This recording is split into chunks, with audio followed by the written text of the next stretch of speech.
kaget. Oh iya, tadi kalau yang berkaitan soal penundaan ya, aku mau coba share satu worksheet nih dari 1%. Tapi ini lebih ke bagian buat kita menilai kenapa kita menunda gitu ya. Ini sebenarnya mirip sih sama yang manajemen waktu tadi. Jadi kan kalau tadi di awal gitu ya, sempat ada beberapa hal yang aku singgung, kayak misalnya merasa kewalahan, terus nggak fokus gitu ya. Nah, tapi sebenarnya menunda itu juga ada alasan lain. Bisa jadi adalah karena ini, tugasnya itu tidak menyenangkan. Gitu. Jadi ya susah gitu ya. Susah atau ngebosenin gitu ya. Atau bisa juga justru karena kita takut gagal.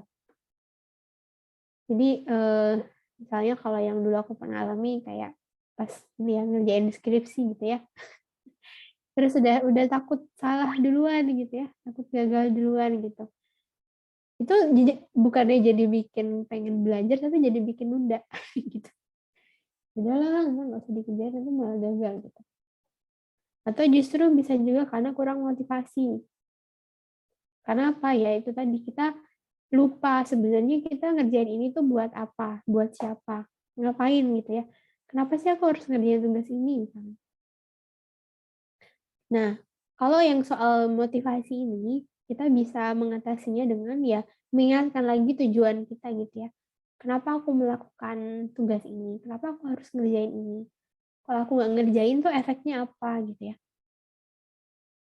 Nah, kalau yang takut gagal, itu bisa kita atasi dengan mindset tadi sebenarnya. Mindsetnya adalah bukan fokus sama ketakutannya gitu ya. Tapi yang penting kita coba dulu gitu. Yang penting kita kerjain dulu gitu. Jadi emang kadang-kadang nggak ada jawaban lain selain ya udah dikerjain dulu aja gitu. Perkara nanti gagal atau mungkin belum sepenuhnya benar gitu ya itu nggak apa-apa gitu. Yang penting kita coba lakukan dulu gitu ya. Termasuk juga kalau ternyata pekerjaan itu menurut kita nggak menyenangkan. Nah justru ya, kalau misalnya itu rasanya udah ngebosenin atau susah duluan, berarti ya segeralah diselesaikan gitu ya, biar ketidaknyamanan itu tuh segera berlalu gitu ya. Kalau semakin ditunda, ya akan semakin kayak menghantui gitu loh, tugas-tugas yang bikin merasa susah itu. Justru sebenarnya dengan kita segera menyelesaikan,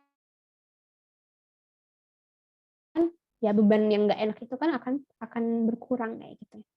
Gitu. Nah, itu kebanyakan memang berawal dari mindset ya, teman-teman. Dari cara penilaian kita terhadap tugasnya. Kalau kita punya motivasi yang kuat, terus nggak fokus sama ketakutannya tadi gitu ya, dan bisa menilai tugas itu sebagai sesuatu yang menyenangkan atau yang bermanfaat buat kita, itu akan sangat membantu kita dalam mengatur waktu dan menyelesaikan tugas-tugas kita. Gitu. Oke. Ya, mungkin dari saya itu dulu ya buat sesi ini. Apakah ada yang mau tanya lagi atau sharing? Ada Mbak, nih di kolom chat. Oh ya, siapa ini? Dari Afifah Afifah. Isra. Mm-mm. Ini Afifah mau ngomong langsung atau saya bacakan Bacain. aja? Oke, bacain ya. Mbak, saya mau bertanya, kalau misalnya udah bikin planner, plus udah dilakukan secara rutin, plus udah ada motivasi semangat, tapi dari kitanya sendiri merasa kurang worth it. Nah, itu gimana, Mbak? Kalau sayanya sendiri merasa anxious gitu, Mbak. Takut gagal, tapi takut juga kalau nggak bisa ngelakuin itu. Bantuannya, Oke. Mbak. Wah, ini agak beda ya ceritanya. Karena yang jadi isunya atau problemnya itu kan sebenarnya dari pikiran ya. Yang tadi aku bilang dari pikiran gitu. Ada ketakutan kan itu berarti pikiran negatif ya teman-teman. Ngebayangin hal buruk gitu ya. Yang akhirnya membuat kalau di sini Afifah ya jadi cemas. Yang karena cemas itu jadi nggak jadi ngerjain gitu ya. kok bisa sih Mbak kayak gitu? Itu bisa banget teman-teman. Jadi kalau di ilmu psikologi kalau kita belajar itu apa yang kita pikirkan gitu ya, apa yang ada di dalam kepala kita gitu, cara kita menilai, cara kita memandang sesuatu itu sangat besar pengaruhnya terhadap perasaan, emosi ya, dan juga perilaku. Nah, ini aku sambil sharing yang lain juga ya kalau gitu. Biar kita semakin paham tentang diri kita ya.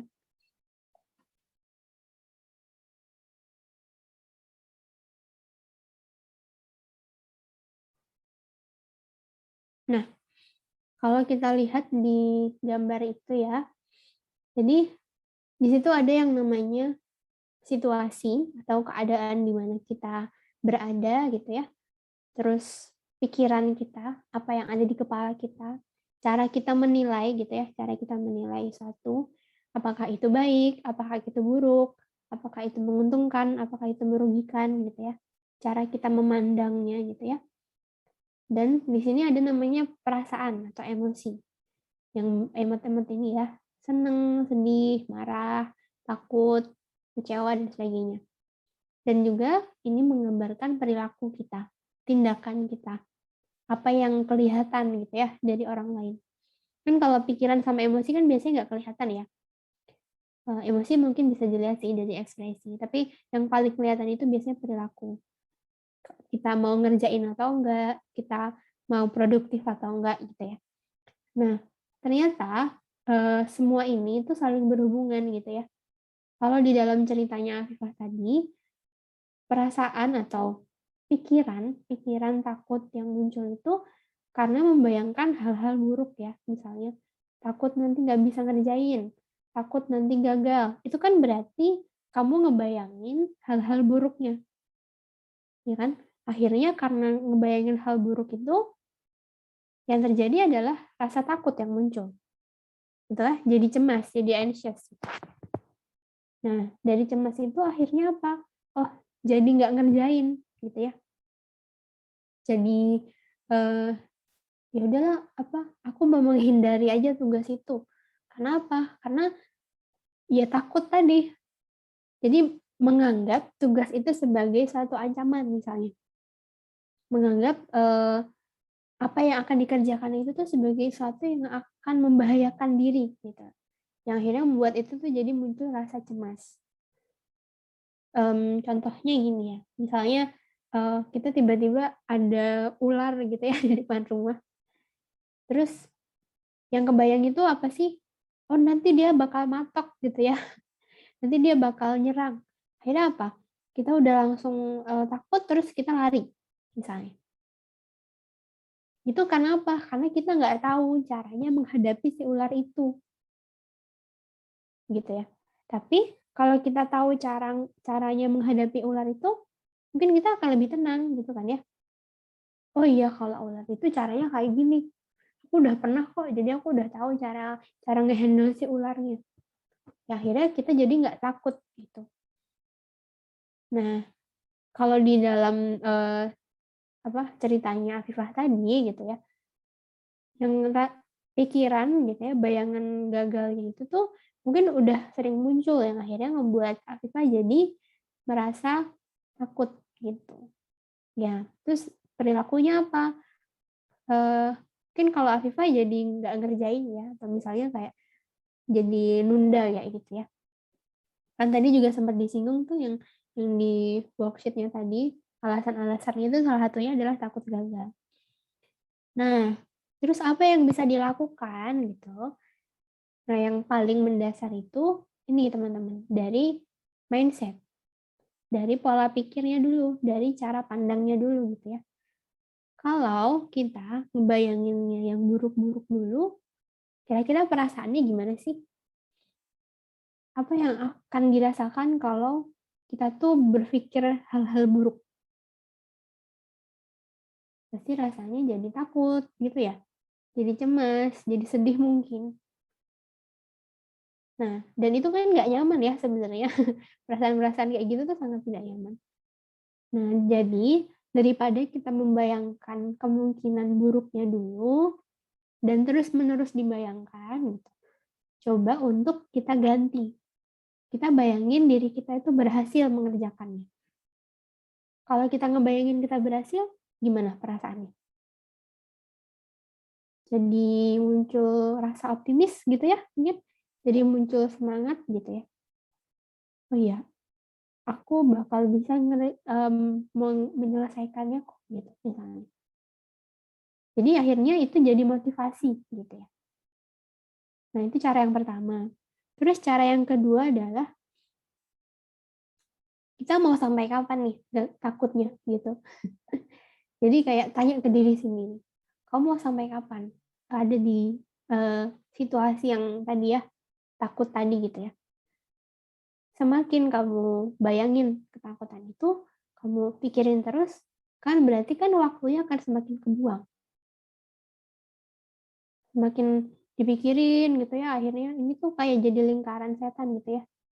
Kayak gitu aja. Muter di situ. Padahal waktunya terus berjalan, ya kan? Tugasnya terus bertambah. Nah, berarti stop gitu ya. Di stop dulu, pikiran itu di stop. Jangan dipikirin terus-terusan yang buruk-buruknya.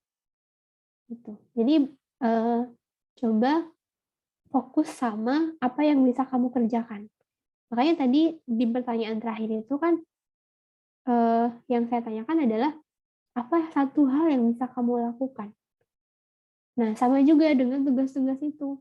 Kalau dirasa udah, misalnya tadi ya udah ditulis nih, dibuat agendanya, disusun daftarnya gitu kan, udah tahu deadline-nya, tapi masih merasa takut gitu ya. Nah, coba pilih satu dulu aja, satu tugas dulu yang menurut kamu bisa kamu kerjakan sekarang juga. Gitu. Jadi fokusnya itu bukan ke gagalnya gitu ya, tapi fokus sama apa yang bisa dikerjakan. Kan dari semua tugas itu kita udah tahu nih sebenarnya mana yang paling bisa kita kerjakan dulu gitu ya. Nah, itu dulu yang kita kerjain gitu. Jadi jangan fokus sama yang dirasa sulit dulu gitu ya. Fokus dulu sama yang paling mudah atau paling bisa kita kerjain dulu. Gitu. Nah, terus kalau udah gitu kan, terus kita sampai ini di tugas yang tadi bikin kita takut gitu ya. Nah, mungkin kamu perlu untuk sharing sama temen gitu ya. Tanya, misalnya ternyata tugas itu tuh memang kamu belum paham, gitu kan. Kamu punya atau sama konsepnya. Apa yang bisa dilakukan? Tanya gitu ya, sharing gitu. Tanya sama teman sekelas, tanya sama teman sekelompok, kalian gimana ngerjainnya, gitu kan. Kalian gimana menyusun tugasnya gitu.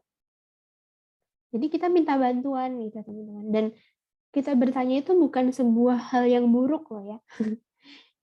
Jadi bertanya itu artinya apa? Kita berinisiatif untuk mencari bantuan buat diri sendiri. Kalau kita nggak bertanya, ya mungkin jadinya nggak akan selesai gitu ya. Kita akan terjebak dalam kebingungan gitu. Nah, jadi selain kita belajar untuk mengganti pikiran itu tadi dengan hal-hal yang lebih positif atau paling nggak netral dulu aja gitu ya. Dicoba dulu gitu. Nah, kita coba untuk mencari bantuan. Gitu. Jadi yang pertama adalah fokus dengan apa yang bisa dilakukan. Kemudian yang kedua adalah belajar untuk mengurangi gitu ya bayangan ketakutan itu, kita ganti dengan hal yang lebih positif atau paling enggak netralin dulu aja gitu ya. Nggak usah takut gagal dulu, yang penting dicoba dulu. Itu. Dan yang ketiga adalah mencari bantuan. Gitu ya. Maksudnya bantuan di sini kita mungkin bisa tanya ke teman sekelas, bisa tanya ke guru mungkin, atau tanya ke orang-orang yang bisa kita mintai bantuan gitu. Gitu mungkin dari saya ya. Afifah sudah cukup menjawabkah?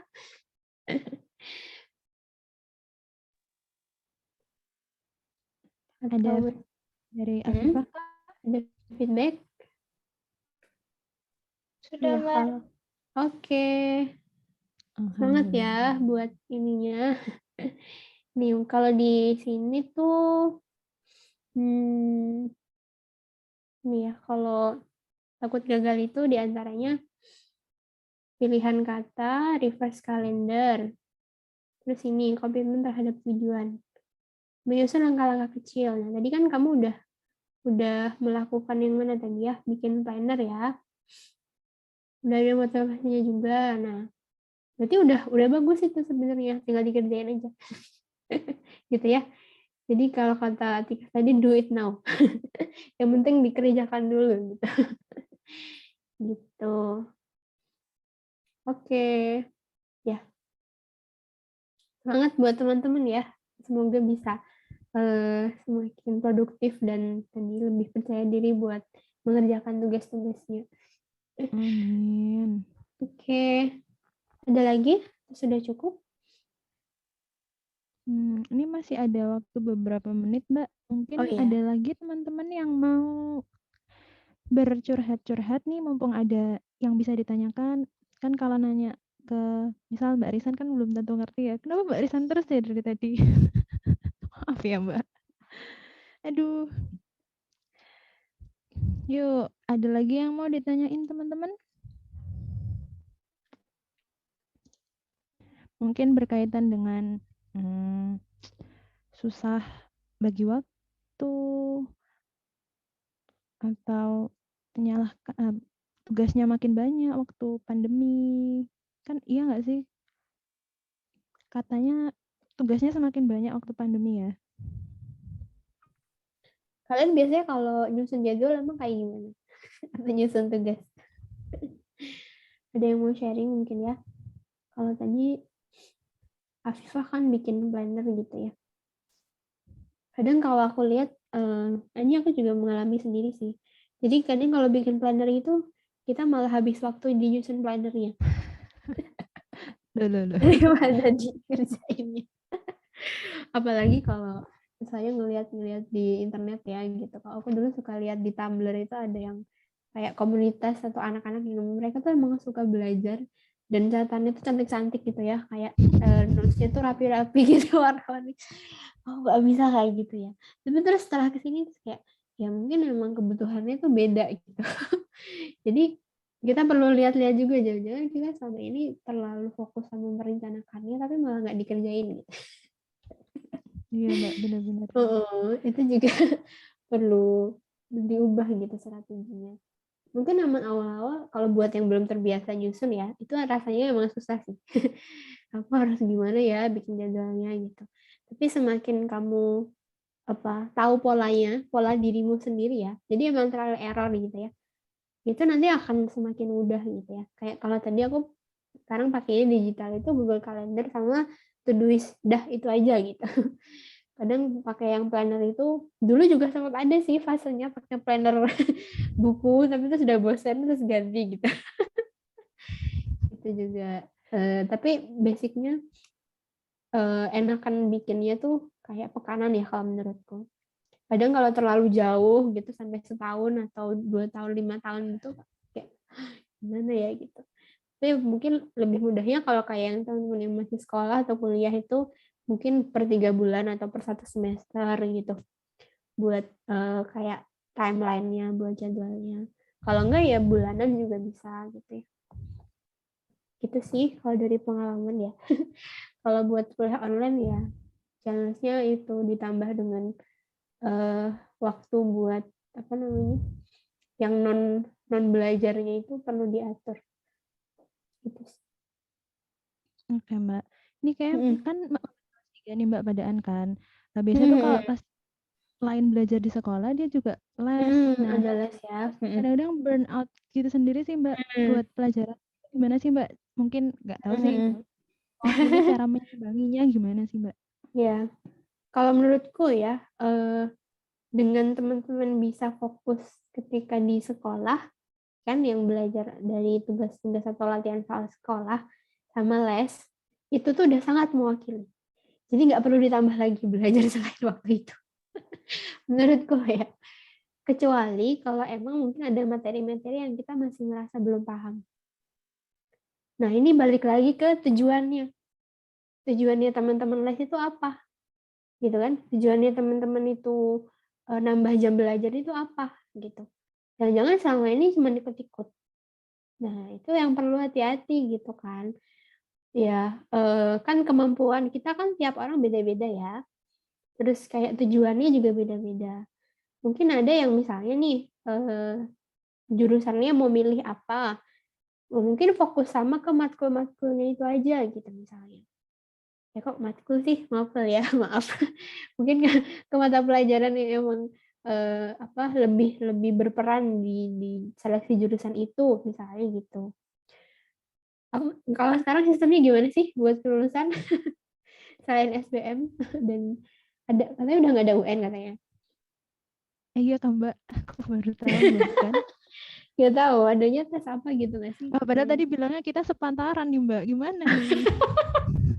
itu, Gagal. itu dari segi apa dulu nih sepantarannya? Umur. Tapi kurikulumnya udah beda. Mungkin Mbak, tapi ada kan ini kan Mbak, jadi kalau apa? saya tuh dengar dari adik-adik itu bilang kalau sekarang kan online, terus meresap materinya kalau dari sekolah tuh jadi kurang gitu Mbak. Makanya mereka memang terus les kayak gitu. Nah, padahal les tuh mereka malam-malam kayak gitu loh Mbak. Iya, betul. Nah, itu sih yang bikin mereka mungkin Iya exhausting sih. diri-diri. Iya. Ya itu juga sebenarnya banyak ya yang ngerasain kayak gitu. Mungkin hampir semua pelajar pun juga ada di situasi itu dan itu juga bukan sepenuhnya kesalahan teman-teman ya kalau berada di dalam itu. Itu kan berarti problem sistem, bukan problem di teman-temannya gitu ya. Ya yang bisa dilakukan adalah mencoba bertahan, mencoba melakukan yang bisa dilakukan ya. Jadi ya menurutku sih tetap kayak jam tidur, pola makan itu nggak bisa dikompromi ya. Maksudnya se sebanyak apapun materi yang harus dipelajari gitu ya, sebanyak apapun mungkin tugas yang harus dikerjakan, ada hal-hal yang utama tadi yang harus kita tetap prioritaskan gitu ya. Karena kan teman-teman nggak cuma akan bertahan untuk lulus ya, tapi untuk nanti selanjutnya gitu ya. Kalau kita bisa menjaga kesehatan kita, ya harus dijaga gitu kan. Kalau kita tetap ya kayak tadi yang menurutku basic itu sholat, makan, tidur, yang itu yang perlu teratur gitu ya.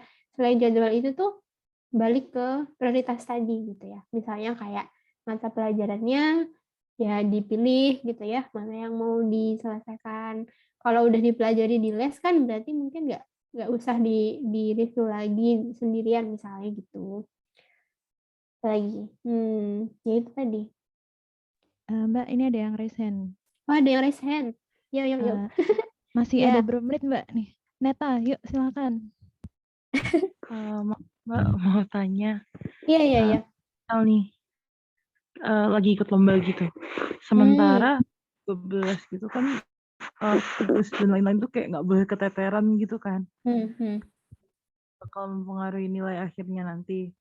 Plus juga, dan mungkin organisasi. Itu nanti kita harus dahuluin.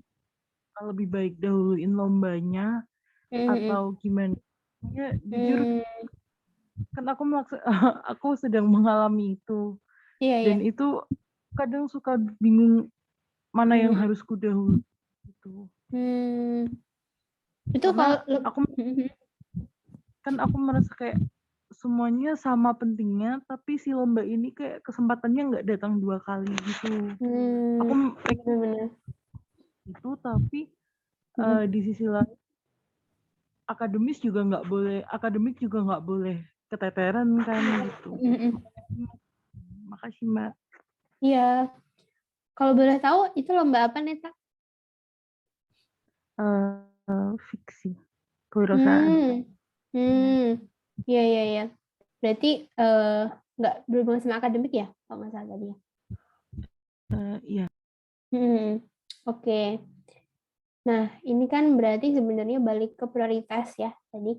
Karena emang sekali lagi waktu kita kan berarti terbatas, energi kita juga terbatas gitu ya.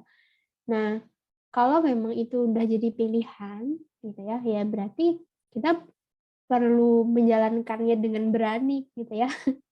Kayak misalnya nih Neta mutusin buat ikut lomba, ya berarti konsekuensinya adalah mau nggak mau ya misalnya waktu belajarnya jadi berkurang gitu kan misalnya. Atau ada hal-hal yang teman-teman misalnya lakukan, saya tadi tambahan les gitu ya, tapi kamu pilih buat mengikuti lomba gitu ya. Ya itu menurutku apa, kita perlu bertanggung jawab gitu ya sama pilihan kayak gitu ya. Kalau emang itu udah jadi satu hal yang kamu pilih, ya berarti perlu tadi melakukan, mungkin manajemennya ditata lagi gitu ya, diatur lagi gitu. Misalnya emang, waktu-waktu lombanya itu lebih dekat gitu ya. Nah, apa yang bisa dicicil, apa yang bisa, kayak misalnya persiapannya gitu mungkin ya, atau detail-detail yang sebelum, lombanya kayak gimana gitu. Nah, itu yang bisa kamu cicil di sela-sela waktu belajar yang udah terjadwal gitu ya. Mungkin Neta bisa sharing kalau sekarang berarti apa aja nih, yang harus kamu selesaikan gitu, selain lomba tadi sama sekolah ya? Ada les juga? Lomba sekolah, mungkin di rumah juga kan papa mama juga ya, dan nggak mungkin pas tangan kayak nggak bantu sama sekali, Iya. kayak enak karena kita di rumah gitu. Tapi kalau di sekolah gitu kan, terus habis itu juga tadi tugas yang datang bertubi-tubi gitu sih Mbak, Oke. mungkin sama ada tryout, ada les Oh beberapa. ya. Berarti tetap ikut les tambahan ya? Jam belajar tambahan ya? Iya. Nah, ya ini ya, kalau menurutku sih memang kalau emang ada jadwal yang bentrok, mau nggak mau kan harus dipilih ya.